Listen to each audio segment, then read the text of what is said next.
नमो भगवते वासुदेवाय नमः।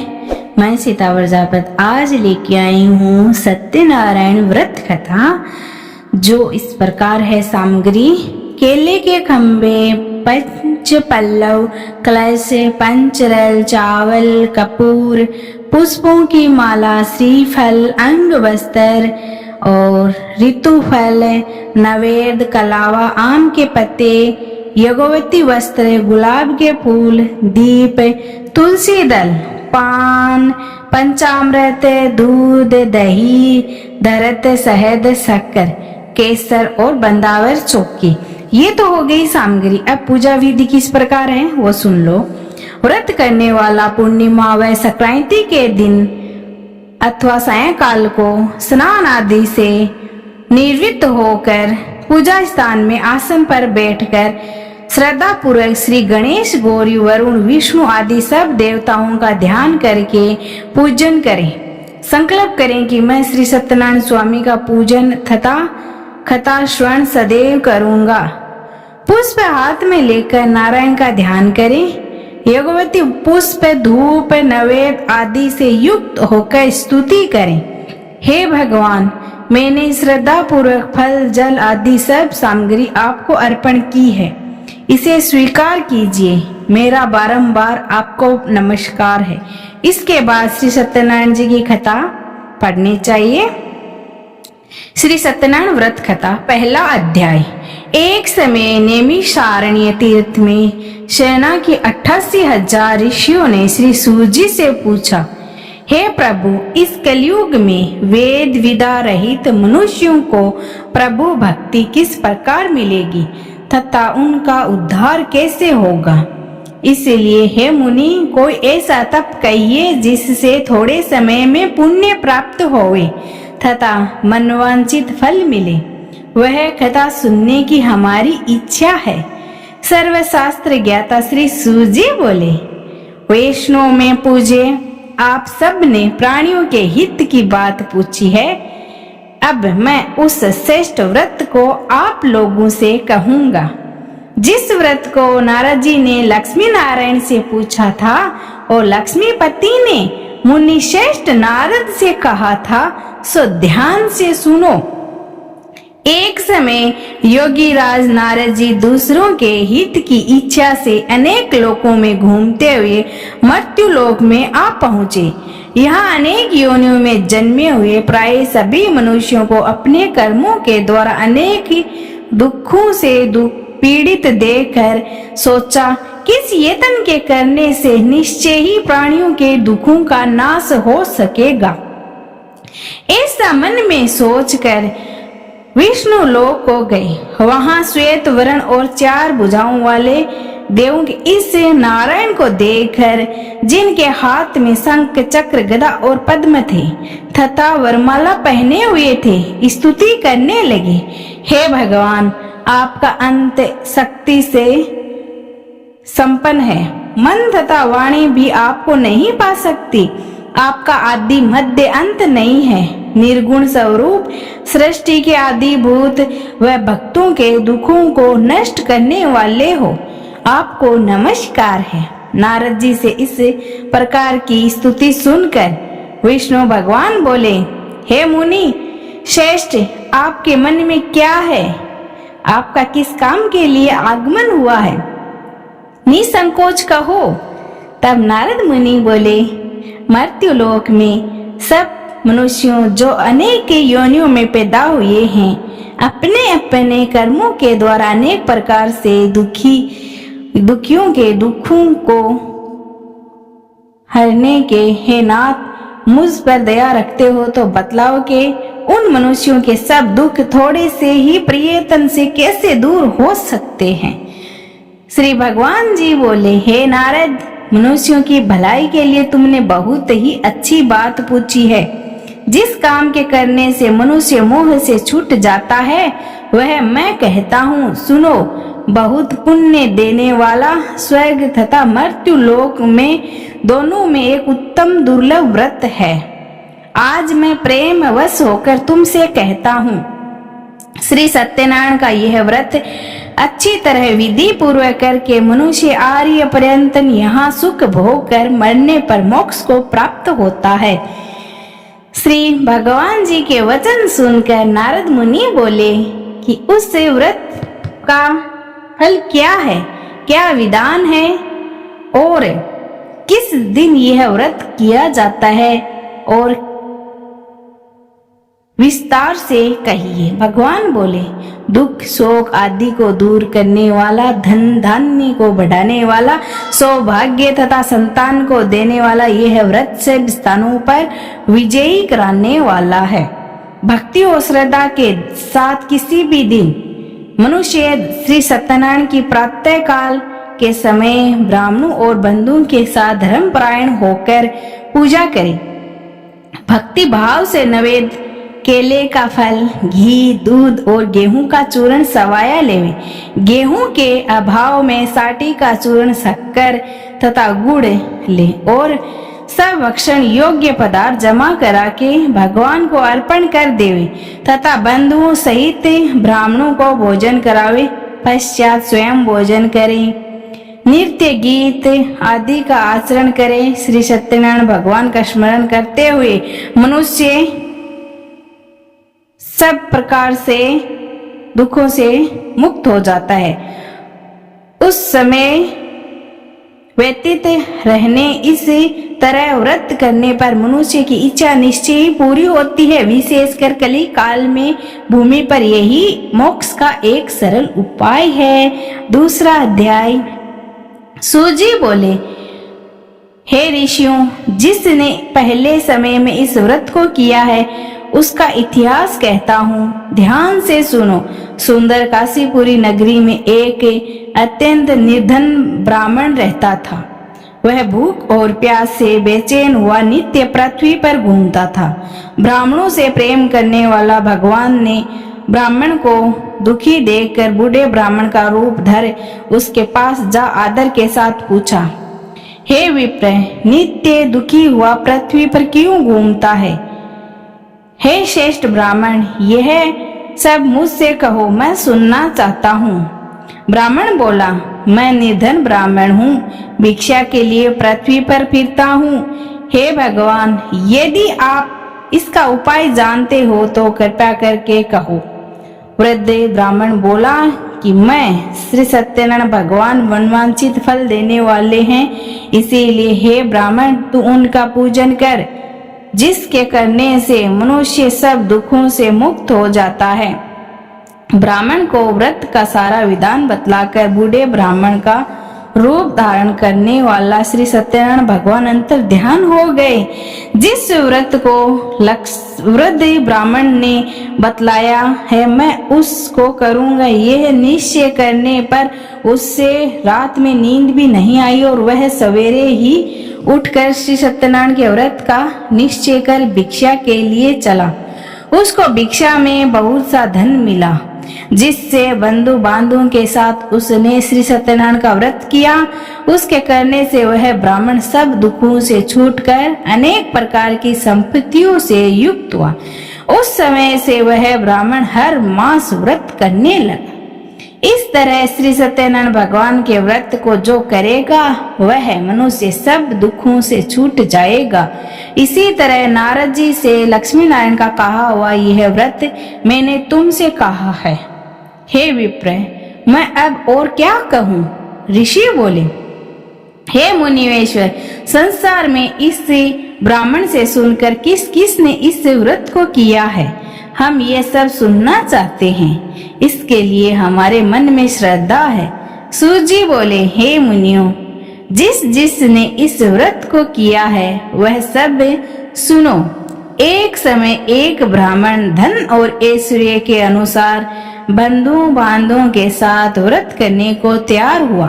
उसी समय एक लकड़ी बेचने वाला बूढ़ा आदमी आया और बाहर लकड़ियों को रखकर ब्राह्मण के मकान में गया। प्यास से दुखी लकड़हारा उनको व्रत करते देखकर ब्राह्मण को नमस्कार कर कहने लगा कि आप ये क्या कर रहे हैं और इसके करने से क्या फल मिलता है, कृपया करके मुझे कहो। ब्राह्मण ने कहा, सब मनोकामनाओं को पूरा करने वाला यह श्री सत्यनारायण भगवान का व्रत है। इसकी कृपा से मेरे यहाँ धन धान्य आदि की वृद्धि हुई है। ब्राह्मण से इस व्रत के बारे में जानकर लकड़हारा बहुत प्रसन्न हुआ। शरणामत ले और प्रसाद खाने के बाद अपने घर को गया। लकड़हारे ने अपने मन में इस प्रकार संकल्प किया कि आज नगर में लकड़ी बेचने से जो धन मिलेगा उसी से श्री सत्यनारायण देव का उत्तम व्रत करूंगा। यह मन में विचार कर वह बूढ़ा आदमी लकड़ियां अपने सर पर रखकर जिस नगर में धनवान लोग रहते थे वह ऐसे सुंदर नगर में गए। उसे रोज वहां पर उसे उन लकड़ियों का दाम पहले दिनों से चौगुना मिला। तब वह बूढ़ा लकड़हारा दाम ले और अति प्रसन्न होकर पक्के केले की पूली, शक्कर, घी, दूध, दही और गेहूं का आटा इत्यादि श्री सत्यनारायण भगवान के व्रत की कुल सामग्री को लेकर अपने घर को गया। फिर उसने अपने भाइयों को बुलाकर विधि के साथ भगवान जी का पूजन और व्रत किया। उस व्रत के प्रभाव से वह बूढ़ा लकड़हारा धन पुत्र आदि से युक्त हुआ। संसार के समस्त सुख भोग कर बैकुंठ को चला गया। तीसरा अध्याय सुनो। सूर्य जी बोले, हे श्रेष्ठ मुनियों, अब आगे की कथा कहता हूँ, सुनो। पहले समय में उल्लामुख नामक का एक बुद्धिमान राजा था। वह सत्यव्यक्त और जितेंद्रिय था। प्रतिदिन देव स्थानों पर जाता था तथा गरीबों को धन देकर अनेक कष्ट दूर करता था। उसकी पत्नी कमल के समान मुख वाली और सती साध्वी थी। भद्रशिला नदी के तट पर उन दोनों ने श्री सत्यनारायण का व्रत किया। उस समय में वहां एक साधु वैश्य आया। उसके पास व्यापार के लिए बहुत सा धन था। वह नाव को किनारे पर ठहराकर राजा के पास आ गया और राजा को व्रत करते हुए देखकर विनय के साथ पूछने लगा, हे राजन, भक्तियुक्त चित्त से ये आप क्या कर रहे हैं? मेरी सुनने की इच्छा है, सो आप यह मुझे बताइए। राजा बोला, हे साधु, आपने बंधुओं के साथ पुत्र आदि की प्राप्ति के लिए यह महाशक्तिमान श्री सत्यनारायण भगवान का व्रत व पूजन किया जा रहा है। राजा के वचन सुनकर साधु आदर से बोला, हे राजन, मुझसे इसका सब विधान कहो, मैं भी आपके कथा अनुसार इस व्रत को करूंगा। मेरे भी कोई संतान नहीं है और इससे निश्चय ही होगी। राजा से सब विधान सुनकर व्यापार से निवृत्त हो वह आनंद के साथ घर गया। साधु ने अपनी स्त्री से संतान देने वाले उस व्रत का समाचार सुनाया और कहा, जब मेरे संतान होगी तब मैं इस व्रत को करूंगा। साधु ने ऐसे वचन अपनी स्त्री लीलावती से कहे। एक दिन उसकी स्त्री लीलावती पति के साथ आनंदित होकर सांसारिक धर्म में प्रवृत्त होकर श्री सत्यनारायण भगवान की कृपा से गर्भवती हो गई। 10वें महीने में उसके सुंदर एक कन्या का जन्म हुआ। दिनों दिन वह इसी तरह बढ़ने लगी जैसे शुक्ल पक्ष का चंद्रमा बढ़ता है। कन्या का नाम कलावती रखा गया। तब लीलावती ने मीठे शब्दों में अपने पति से कहा कि जो आपने संकल्प किया था कि भगवान का व्रत करोगे, अब आप उसे करिए। साधु बोला, हे प्रिय, इसके विवाह पर करूंगा। इसी प्रकार अपनी पत्नी को आश्वासन दे वह नगर को गया। कलावती पितृ गृह में वृद्धित हो प्राप्त हो गई। साधु ने जब नगर में सखियों के साथ अपनी पुत्री को देखा तो तुरंत दूत बुलाकर कहा कि पुत्री के वास्ते कोई सहयोग वर देखकर लाओ। साधु की आज्ञा पाकर दूत कंचन नगर पहुंचे और वहां पर बड़ी खोज कर देखभाल कर लड़की के लिए सहयोग वणिक पुत्र को ले आया। उस सहयोग लड़के को देखकर साधु ने अपनी बंधु बांधु सहित प्रसन्नचित अपनी पुत्री का विवाह उसके साथ कर दिया। किंतु दुर्भाग्य से विवाह के समय भी उसने व्रत नहीं किया, वह व्रत करना भूल गया। अब श्री भगवान श्री सत्यनारायण क्रोधित हो गए और श्राप दे दिया कि तुम्हें दारुण दुख प्राप्त होगा। अपने कार्य में कुशल जमाता विनय जमाता सही समुद्र के समीप स्थिर रतनपुर नगर में गए। वहां दोनों ससुर जवाई चंद्रकेतु राजा के उस नगर में व्यापार करने लगे। एक रोज भगवान श्री सत्यनारायण की माया से प्रेरित कोई चोर राजा का धन चुराकर भागा जा रहा था, किंतु राजा के दूतों को आता देखकर चोरों ने घबराकर भागते हुए राजा के धन को वहीं छुपा कर रखा जहां वह ससुर जवाई ठहरे हुए थे। जब दूतों ने उससे साधु वैश्य के पास राजा के धन को रखा हुआ देखा तो वह दोनों को बांध कर ले गए और प्रसन्नता से दौड़ते हुए राजा के समीप जाकर बोले, यह दो चोर हम पकड़कर लाए हैं, कृपया करके आज्ञा दे। तब राजा की आज्ञा से उनको कठोर कारावास में डाला गया और उनका सब धन छीन लिया। श्री सत्यनारायण भगवान के श्राप द्वारा उनकी पत्नी भी घर पर बहुत दुखी हुई और घर पर जो धन रखा था चोर चुरा कर ले गए। शारीरिक व मानसिक पीड़ा तथा भूख और प्यास से अति दुखी हो अन्न की चिंता में कलावती एक ब्राह्मण के घर गई। वहां उसने श्री सत्यनारायण भगवान का व्रत होते हुए देखा। फिर कथा सुनी तथा प्रसाद ग्रहण कर रात को घर आई। माता ने कलावती से कहा, हे पुत्री, अब तक कहाँ रही? वे तेरे मन में क्या है? कलावती मीठे शब्दों में बोली, हे माता, एक ब्राह्मण के घर में श्री सत्यनारायण भगवान का व्रत देखा है। कन्या के वचन सुनते ही लीलावती के पूजन की तैयारी करने लगी। लीलावती ने परिवार और बंधुओं सहित श्री सत्यनारायण भगवान का पूजन किया और वर मांगा कि हे मेरे पति और दामाद शीघ्र आ जाएं। साथ ही प्रार्थना की कि हम सबका अपराध क्षमा करो। श्री सत्यनारायण भगवान उस व्रत से संतुष्ट हो गए और राजा चंद्रकेतु को स्वप्न में दर्शन देकर कहा, हे राजन, दोनों वैश्य को प्रातः ही छोड़ दो और उनका सब धन तुमने लिया है वह उनको दे दो, नहीं तो मैं तुम्हारे पुत्र आदि सब नष्ट कर दूंगा। राजा से ऐसे वचन कहकर भगवान तो अंतर ध्यान हो गए। प्रातःकाल राजा चंद्रकेतु ने सभा में अपना स्वप्न सुनाया। फिर दोनों वणिक पुत्रों को कैद से मुक्त कर सभा में बुलाया। दोनों ने आते ही राजा को नमस्कार किया। राजा मीठे वचनों से बोले, हे महानुभाव, भावी वश ऐसा कठिन दुख प्राप्त हुआ है, अब तुम्हें कोई भय नहीं है।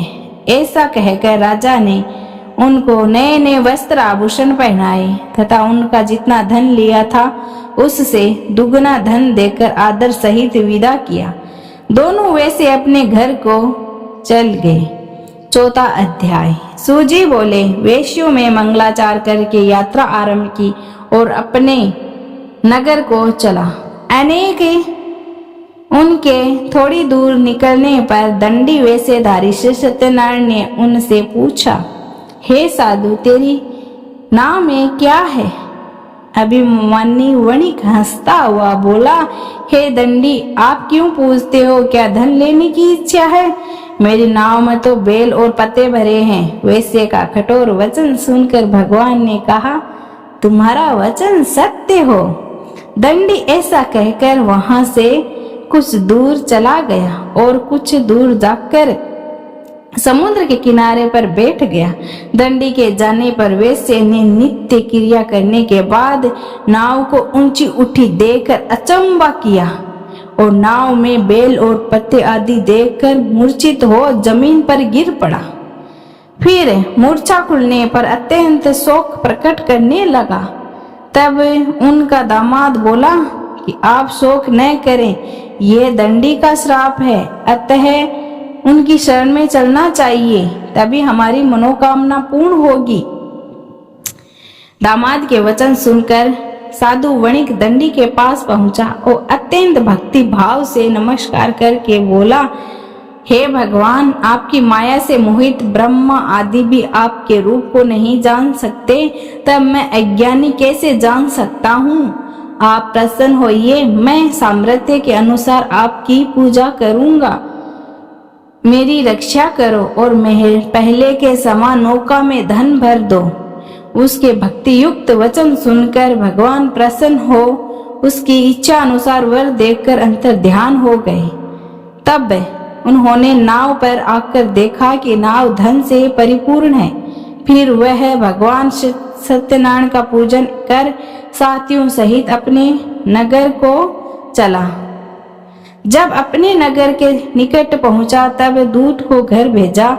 दूत ने साधु के घर जा उसकी स्त्री को नमस्कार कर कहा कि साधु, आपने दामाद सहित इस नगर के समीप आ गए हैं। ऐसा वचन सुनकर साधु की स्त्री ने बड़े हर्ष के साथ सत्यदेव का पूजन कर पुत्री से कहा कि मैं अपने पति के दर्शन को जाती हूँ, तू कार्य पूर्ण कर शीघ्र आना।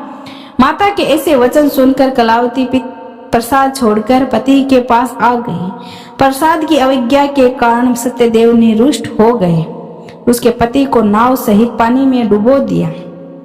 कलावती अपने पति को न देखकर रोती हुई जमीन पर गिर गई।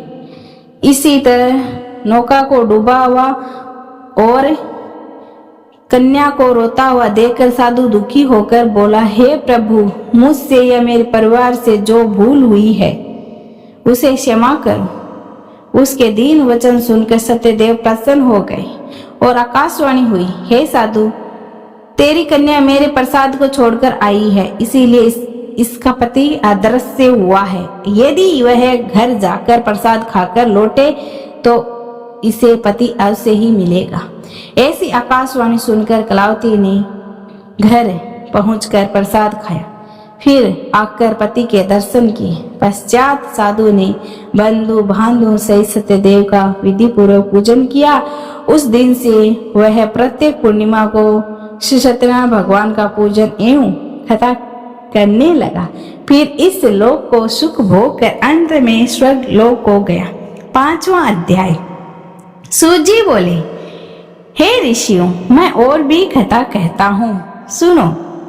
प्रजा पालन में लिंग तुंगध्वज नामक एक राजा था। उसने भी भगवान का प्रसाद त्याग कर बहुत सा दुख पाया।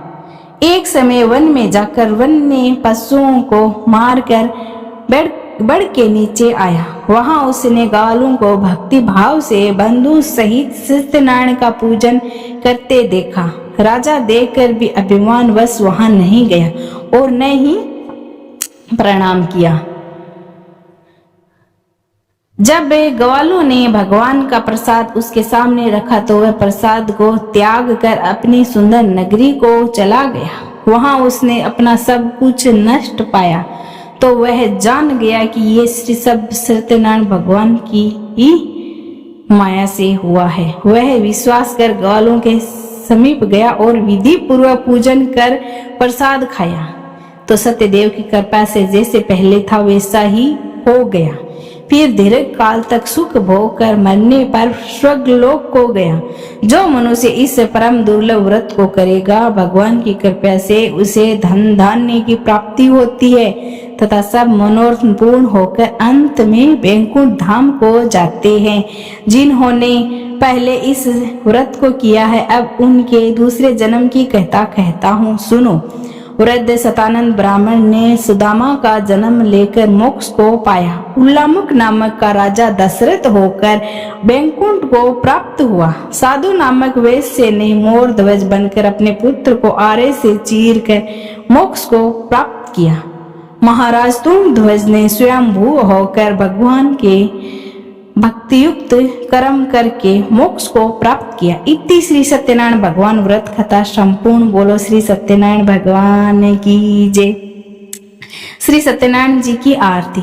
ओम जय लक्ष्मी रमणा, जय श्री लक्ष्मी रमणा। सत्यनारायण स्वामी जन पातक हरण। ओम जय लक्ष्मी रमणा।